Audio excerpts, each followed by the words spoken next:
Happy Sunday. How many of you went to or tuned into online church today? Do you find that it is hard to engage going to an online church service, or do you feel like it's just as equal to engage as if you were actually sitting in the pews or the chairs at your church? Let me know. Do you find it hard or easy, or are you excited because you may get to still sit in your pajamas? You really don't have to do a whole lot to your hair, your makeup. You know, you don't have to, for some people, put on a show, but you just get to relax, listen to the word, worship, you know, in God's presence in your own home. Let me know how you feel about that, engaging, tuning in online church to engage, or is it difficult for you, or you anticipating getting back into the physical church? Okay, besides that, I wanted to come on because I know yesterday I did a live, and I said that I was going to come back on last night to talk about Narcissist, as well as the Jezebel spirit. In my mom's group on Facebook, which is called You Are the Coolest Mom on the Go, there is a specific book that I have encouraged the moms to read on there. It's a book by John Paul Jackson, and it's titled Unmasking the Jezebel Spirit. So, but that's a book that I've read several times, and I'm just, as we are, in this time where we're at home, and we have a lot of things that we can be doing. I've just, I've decided to kind of dive back into that book. But that's not the reason why, I wanted to talk about narcissism, a Jezebel spirit, or even, people who are, may call themselves prophets, but they sometimes give people something that's called a soulish prophecy, and not necessarily a prophecy from God, or a word from God. And I just wanted to come on because I know there are many of you out there. You're in your homes. You're quarantined, and so you have a lot of time on your hands. And so just like you have a lot of time on your hands, the narcissist has a lot of time on his or her hands. A person with the Jezebel spirit have a lot of time on their hands. A fake prophet has a lot of time on their hands. And so there are many people out there. You're very vulnerable because of everything that's going on in the world. You may be feeling stressed out. And even before all of this was going on with COVID-19, you probably just had things going on in your life that brought a lot of stress, distress, psychological issues, depression, anxiety, fear, suicidal thoughts. You've just been dealing with a lot. And so you're vulnerable right now. Your spirit is vulnerable. Your heart is vulnerable. And even for those of you that are empaths, like me, I'm an empath where I can literally just put myself in a person's shoes and be empathetic towards them, very understanding. Sometimes people's energy, I can feel a person's energy. And if I don't watch myself, I can take on that energy, or take on their burden or their grievances, or whatever it is that they're going through. And so I want to encourage those of you out there that you are vulnerable. You may be dealing with mental health illnesses, issues. You may be dealing with issues in your marriage. You may be dealing with issues in your family, friendship, on your job, whatever it is. You may even be seeking a mate, somebody to date, somebody to talk to, a friend, whatever. Be mindful of what you are posting on social media, because these people are great at observing. They're great at watching what you do, watching what you say, watching who you say you are. Whatever it is that you're posting, they're good at watching and studying you.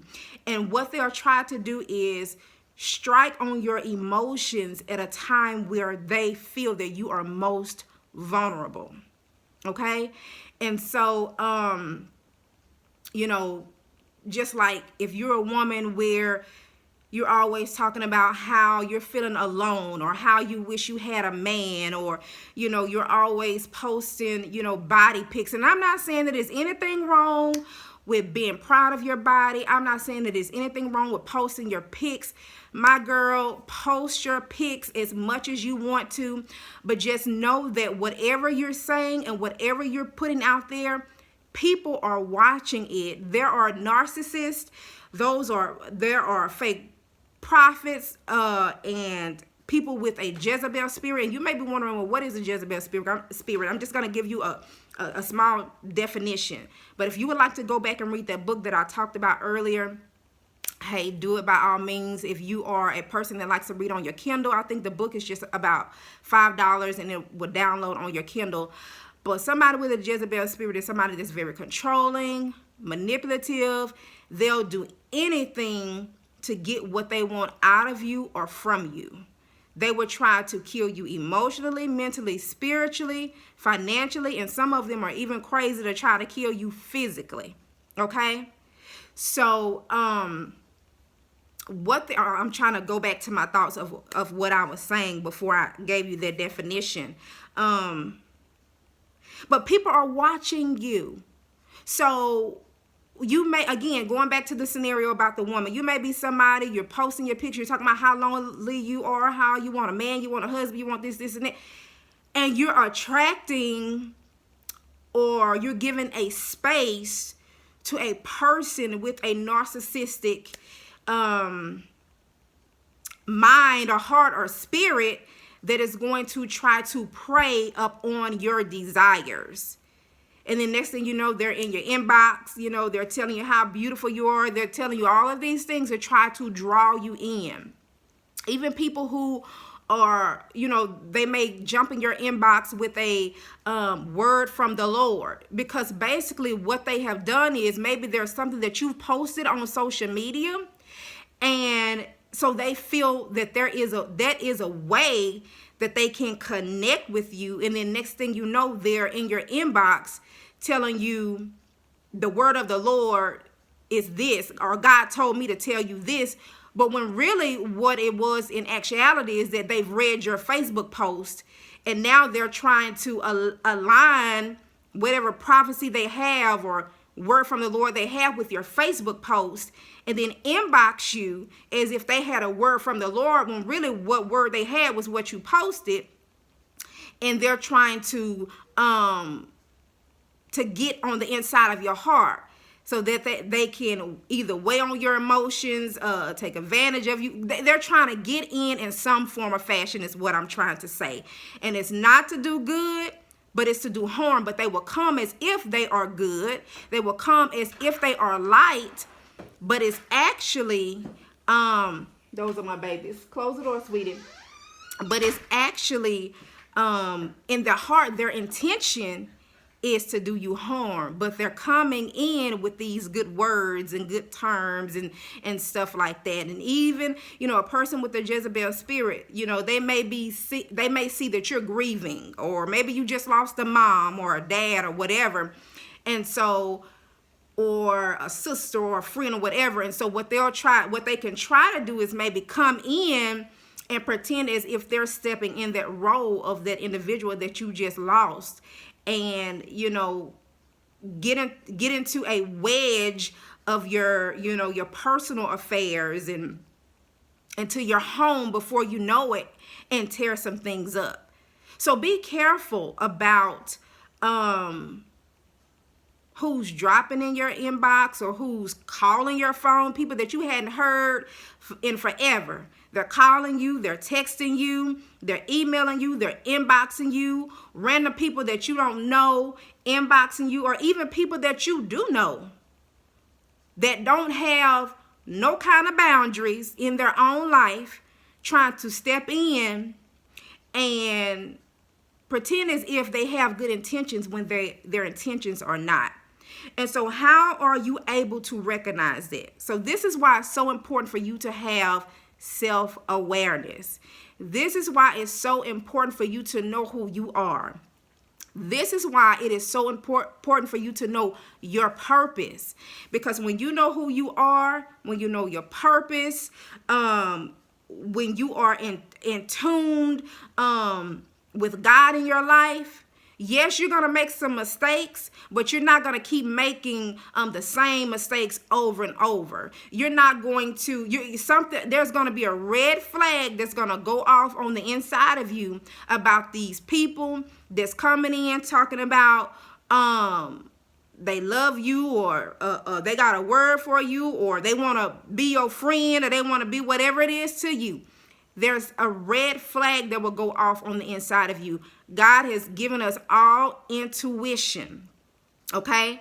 Some of us, or some of you, and I have been there before, you are crying because you did not take heed to the red flags that presented themselves in the beginning. You knew that there was a red flag. You knew that there was something off about this person.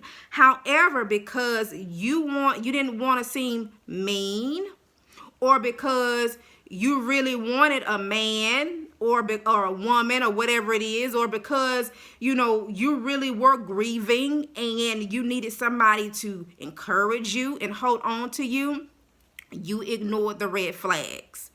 And now you are crying, you are mad with other people, or you are mad with yourself when God is saying, I gave you the red flags in the beginning. So I encourage you, trust your God-given intuition. Trust the God that is within you. Take this time to develop your self-awareness. Take this time to develop your purpose awareness. Because people will try to find cracks within your spirit, within your mind, within your soul, within who you are, and try to get in and destroy everything that you have built, even your confidence. And why does a narcissist destroy your confidence? Because he or she knows if they destroy your confidence, you'll do whatever they want you to do. You will be their supply. Okay? There was something else that I wanted to say. I'm just trying to, it slipped my mind as I was talking to you. But I just want to encourage you. Yes, you may have extra time on your hands. It's okay to have self-care. We all need self-care. We all need to Netflix and chill. We all need to, find some kind of activities in our homes to do, work out, whatever it is. We need our self-care practices. But don't be no fool, okay? Don't allow people to try to prey on your emotions. That's what a narcissist would do. That's what a person with a Jezebelic spirit would do. Baby, go back outside with your sister. And that's what a person with that's a fake prophet would do. Try to prey on your emotions. Okay? I hope that helped you and encouraged you. Oh, I know what I wanted to say. I knew it was something. Okay, God say, I'm not going to let you get off here without you saying that. So even last night when I was reading my Bible, I want you to go back and read John chapter 12, verses 1 through 6. You can read the whole chapter if you want to, but John chapter 12, verses 1 through 6. Talking about when Jesus went to go visit in the town of Bethany. He went to go see Lazarus and his sisters, Mary and Martha. Okay, when Jesus went to the home, Martha served Jesus. Mary had a bottle of oil, and she poured the oil on Jesus' feet, massaged Jesus' feet, and then wiped the oil with her hair. Then it says after that, Judas. Now, Judas is the one that betrayed Jesus. Y'all remember Judas? Judas said he was a little bit upset because the girl poured the oil on Jesus' feet. He said, oh, that oil could have been used for the poor, money for the poor. Now, the Bible tells us Judas didn't really care about that oil being sold to get money to give to the poor. Judas didn't care about that. Judas didn't care about the poor. However, Judas was a thief, and Judas was the treasurer of the money, and he was already stealing money. So Judas, now the good thing he said was, see, this is how people would try to throw you off. This is how a fake prophet would try to throw you off. This is how a person with a narcissistic spirit would try to throw you off, and a Jezebel spirit. They will say the right things. Now, what Judas said was good, talking about, oh, that money could have been, that oil could have been gotten for money in order to give to the poor. Now, that's a good thing. That's a noble thing. However, in his heart, what he was really trying to do was, he would have gotten the money for himself, because he's a thief. He had been stealing the money. So even though he said something good to try to throw Jesus, of course, Jesus couldn't be thrown off, to try to throw people off in a room like it was a noble act, really his heart was not in the right place. Really, he wanted to take that money so that he could have an opportunity to steal, because he was a thief. Watch out for people who speak good with their mouths. Okay? They try to come in your life. They say one thing with their lips, but in their heart, they mean something totally different. And that is why, again, you have to listen to your God-given intuition. Again, that is why you have to, and I know everybody don't believe in God, but I believe in God. That is why you have to be led by the Spirit of God, because he knows the heart of people. He knows things that we cannot see. And that's why he's given us the ability to detect the red flags and when things do not sound right. He has given you the ability. He has given me the ability. He has given all of us the ability to recognize when something and somebody is not right. Trust in that God-given tuition in you. Trust in the purpose that God has put in you.